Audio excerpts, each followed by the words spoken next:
I wrote this yesterday and am producing it 16 June 2020. Kinda in a hurry, so no special effects, no props, unless this shirt is one. None of this is funny. Much of what I'm about to tell you I condensed from a 3 times longer script I've been holding back for 3 years. I considered turning it into 5 shorter productions in a series. I don't have time now, so I've edited for necessity, left out background you can find out anyway. If this isn't important to you, drop off now because it's much longer than most Facebook friends will watch to the end. I use Google Analytics. This is about the one true issue that divided America. I believe there's been a conspiracy of deception that's led us to this moment, according to plan, if you believe in God and Satan. I held back out of respect for the tender feelings of good God-fearing people I love and respect, and would still prefer to be respected in return. It's complicated, because I believe they are included in the vast number who have been lied to for reasons they don't understand. I'd love for them to appreciate my point of view, even if they can never share it. Suddenly this seems critical, and I'm feeling under siege and isolated. By the end of this you'll know why. The object of this grand deception all along, a plan that has come together over decades, was to annihilate the credibility of what most people think of as evangelical Christianity, but is actually white evangelical Christianity. That historical difference is crucial because it works into the race war that I believe is also part of the larger strategy at play. If you care enough about the multi-dimensional issues I'll cover to do the homework, look up the history and scriptures I mention, you will at least understand where I'm coming from. What you end up believing after what I tell you is between you and your deity. If you have a counter argument, please, I would love to hear it. But first, here's why I think the American president is attempting to start a race war and who he hopes is on his side. I've heard enough in the past month to believe many see what he's doing, but are too polite to say so, or it would seem professionally inappropriate. For his moderate defenders, it's embarrassing and inconvenient to realize what a dog turd they've supported so far and are just hoping for the best. His zealous supporters, as everybody is realizing just now, though it's been out in the open since he announced, are racists. Do you remember the speech when he announced? When do we beat Mexico at the border? They're laughing at us, at our stupidity, and now they are beating us economically. They are not our friend, believe me, but they're killing us economically. The U.S. has become a dumping ground for everybody else's problems. Thank you. After applause, probably. It's true, and these are the best and the finest. When Mexico sends its people, they're not sending their best. They're not sending you. They're not sending you. They're sending people that have lots of problems, and they're bringing those problems with us. Isn't this familiar? They're bringing drugs. They're bringing crime. They're rapists, and some, I assume, are good people. That's in the first 3 minutes of a speech, if you can call it that, of a man who we made president. Let's not anybody pretend you don't know what you were buying. To some degree, CNN got him nominated and elected because, after all, he had the best clown show on TV since the original bozo. But start with that quote and lots of similar documented quotes and actions aimed at anybody who doesn't look like him. Orange, I guess. And here's who he's picked to be on his side. Confederates, white supremacists, Kluxers, neo-Nazis, haters, and other groups that draw the downtrodden ignorant whose family trees barely branch. He's a virtual god to people like that. I'm not saying that's his base, that's his brown shirts. Those will be the president's militants if this goes far enough. They are already inciting violence, essentially at the president's open request, to supposedly bring order to a bunch of dumbass black people who don't understand their place. If you don't believe me because it's inconvenient to what you think are more important goals, you've picked a side in a potential second American Civil War. If you don't believe, but are willing to do a couple hours research, I'm in a hurry, I don't have time to hold your hand.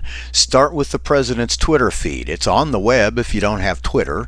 You know what he's thinking because he's an open book, obvious and transparent. His supporters love him for this, even while the filth he spreads is so conspicuous. The worst they say about him is usually, "I wish he wouldn't tweet so much," which is mealy-mouthed at best, so they don't want to know what he's thinking, but they're okay with what he's doing and saying. That's a good place for a coward to live. I would have been exceedingly alarmed in 2016 if the next scheduled leader of the free world was a serial sexual predator, incapable of human empathy, who consorted with criminals and oligarchs, if he'd also been a stable genius. So we're somewhat safe because he's visibly disintegrating before our eyes as he acts from instinct alone. From his Twitter feed, research the stories he retweets, which is how you know what he's reading and believes. Follow those stories to their sources.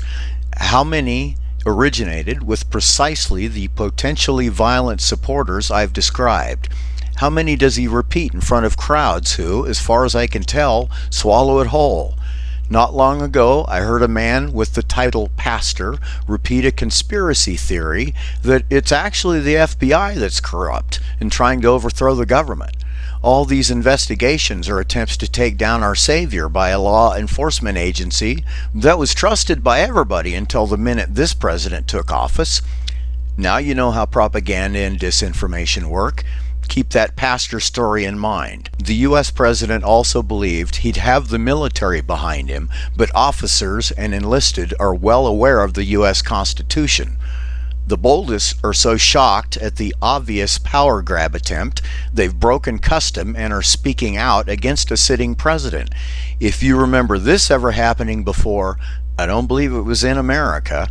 This president is undeniably trying to intimidate governors and others he believes he can dominate or manipulate into turning peaceful, timely, reasonable protests about racism and police violence and minority mortality rates too into riots and more violence. Once again, his instincts that other people with power are as heinous as he are way off base. Yes, there's hateful racist elements in many police forces because it's in our society. If you want to know where it's worse, that's easy. Where are the protests peaceful and civil? Answer, where it's less of a problem. Where do peaceful protests quickly turn riotous? Where the local cops are used to breaking out the batons as a normal business practice. Where the protesters are marching about a cause, they are marching because they feel unsafe when the cops show up. If the cops get extraordinarily brutal, I guess they break out the dogs, which is a specific line item on the president's list of steps towards his race war. He seems to visualize the protest marches as primarily oppressed minorities on one side and well-armed thugs or cops or whatnot on the other. When you deploy troops without ID or unit identification, you've invited the brown shirts to buy black uniforms. Unmarked troops is another banana republic tactic, rarely if ever seen in the land of the free. In cities where the minorities are in the minority, there's more justice-seeking white people marching, alongside Asians, Muslims, humanists, and some of those Mexican rapists and drug lords too, I'll bet. So another reason this conspiracy, his consigliere William Barr has to be a part of it, and the FBI doesn't know what to do about it. It will probably fail simply for lack of allies. That depends on whose support he can count on, no matter how nasty it gets. The president is up against a wall. He exposed his whole family-run business to scrutiny by running for public office. Plenty of corruption was exposed before the election. Nonetheless, he had the Electoral College and enough supporters with the one true issue in mind that overwhelms all other ethical and practical considerations. He's probably incapable of reading and understanding the U.S. Constitution, and anyway, it's clear he's not a fan.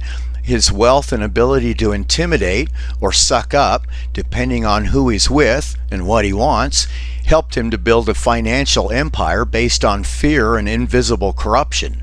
Compare how he treats Volodymyr Zelensky with how he was with Vladimir Putin. Has any other U.S. president insisted on an undocumented private audience with a murderous tyrant before? He's being taken to court for all manner of criminal and corrupt activity and was impeached for cause. The GOP-dominated Senate covered his ass and held his hair for him as he continued to blow chunks of fake news, conspiracy theories, and slanderous false accusations all over the country. This president has neither the aptitude to lead the country nor the desire. He'd rather golf, so the Secret Service has to rent rooms at a premium so you, charitable taxpayer you are, can help out. You know he owes a lot of money to important people in other countries, right? He keeps screaming fake news as anything he doesn't like, including polls. Once he's capable of believing them, realizes he's grown so unpopular now that nothing short of a coup is going to keep him in office after next January. Who knows what he'll try next if there's no adults left in the room? His main enemy is the press. Given our First Amendment, which he also clearly disagrees with, investigative journalists are doing what they're supposed to do to protect a democracy and continue to expose his corruption. Once he's out and a Democrat is in office, we will all realize he was so skilled a leader, he did make America great again. Maybe greater than Brazil. If COVID-19 infection rates are something to be proud about, we're on top. New Zealand, under the leadership of competent and incredibly cute Jacinda Ardern, must be at the bottom of that scale. Also the planet, I guess, depending on how the space station is oriented. The Senate will likely turn Democrat too. The GOP now has a great orange weight tied to their necks. Hopefully a moderate conservative party emerges that doesn't tolerate as much hate. I'm already suggesting to Senator Mitt Romney that he's a natural person to lead an ethical alternative to the GOP. There will be nobody left with power to shield the president and his namesake international family business and all the criminals who are part of it from prosecution and prison. Ivanka might make a jumpsuit look sexy, but he'll never share a cell with her after poor Melania escapes. What happens, I asked months ago on Facebook, when he just refuses to leave the White House? Would Twitter finally disable his account if he started sending out instructions to violent supporters he's been cultivating? So far they haven't.